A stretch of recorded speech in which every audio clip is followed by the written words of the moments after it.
do good behavior, job training, and a college class have in common?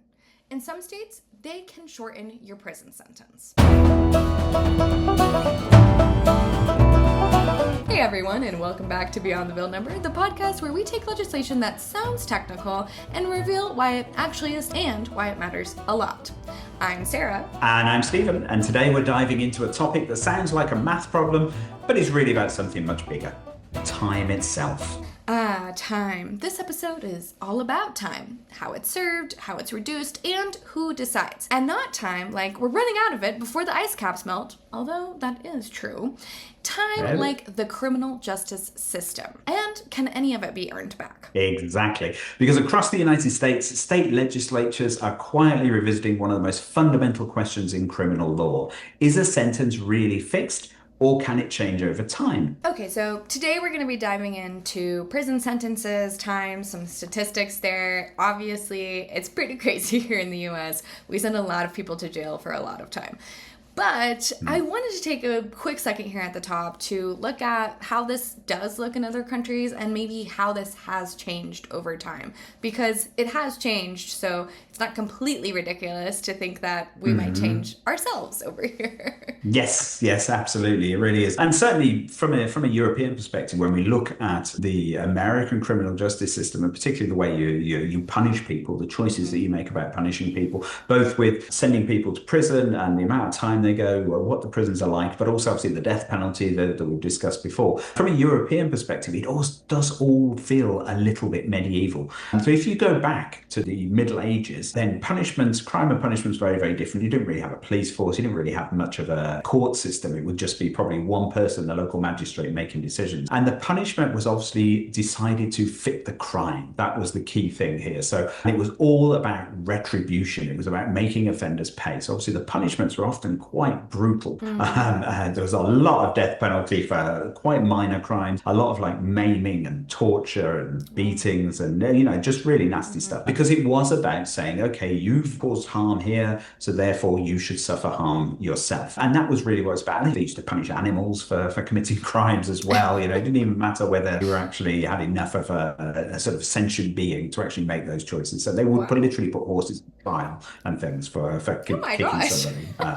And then punish them. And it was crazy. And often God was involved as well. So a lot of the punishment was basically to decide whether someone was guilty, and punish them would be to say like, make them carry hot iron so that they were burned. And then if that healed, then that meant God was on your side, so you're okay. If it didn't heal, which obviously it wouldn't, it's the Middle Ages, if you get infected, then clearly God wasn't on your side, so then you'd be executed. So it was all terrible, basically. Over the years then, particularly through the Enlightenment, the nature of crime and punishment changed. So it became about other things as well. So it is still about that retribution. It is still about making offenders pay. But then a key thing is also deterrence. Obviously, you want to prevent future crime. But the really big change that happened is, of course, about rehabilitation, which they weren't thinking about back then. So this is about reforming offenders. And then, of course, it's about protecting the public. So we lock people up because then you can't be murdering and raping if you're locked up in prison. And a newer one, it's a bit more modern, is of course about reparations. So it's about compensating victims in some way. So you may have to sort of pay some sort of penalty. And the changes vary wildly in most countries, but certainly in Europe, the general principle is that it's all about rehabilitation. And so prison is a terrible place to try and rehabilitate someone. So you should try and keep people out of prison, if at all. You really, really only send the hardest of hardened criminals and recidivists actually to prison, or for the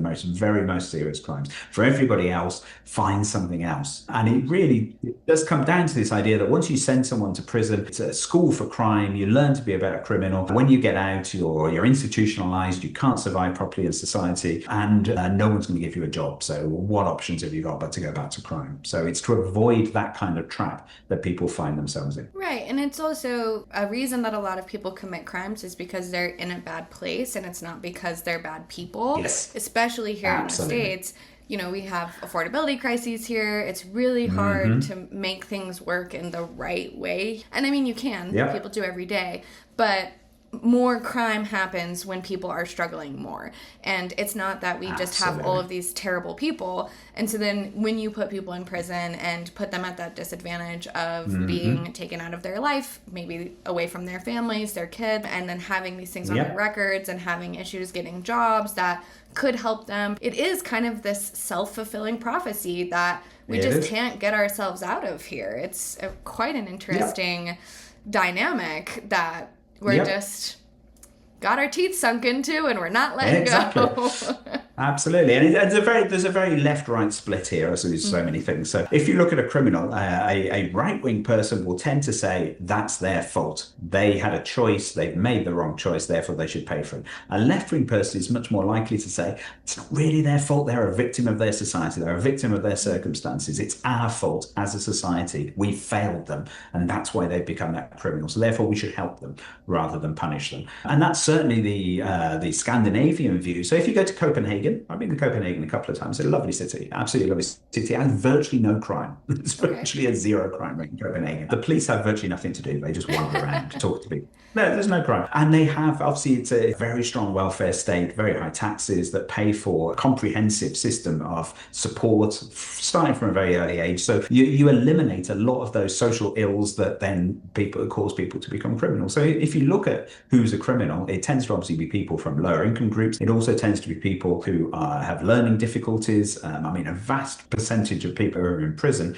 can't read and write properly. And people from really difficult home backgrounds, people who've been abused, all of that, people with mental health issues, massively disproportionately represented. So if you tackle all of those things early on, you can actually prevent people from becoming criminals, keep them out of prison. It saves society an enormous amount of money because sending people to prison is hugely expensive. And then you also prevent all of those ills because, if you're car stolen or you get mugged or something, okay, if the person goes to prison, that doesn't really undo that harm you've been done. So it's much better if you can avoid the harm in the first place and not have the car stolen and not get mugged. And so that's the approach, and much more of a European approach. And that's an approach that just doesn't seem to be replicated in a lot of places in the United States. Yeah, and I think a lot of it does have to do with recognizing that people are struggling and then trying to invest in those resources. And I think, one of the biggest problems here is a lot of crime here is committed by people that do have mental health problems.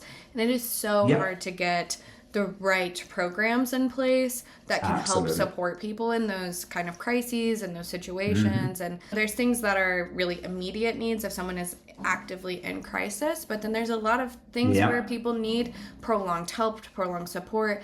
They have to have it be easy enough that it's easy to opt into. It's not super challenging. And so those are really hard and really expensive. And that's just one little piece of the pie. So it's quite the mess here, and let's get into the podcast today because I feel like if we kind of start at the foundation here, we can kind of build on what this approach is and maybe some changes that we are looking to do here in the States. So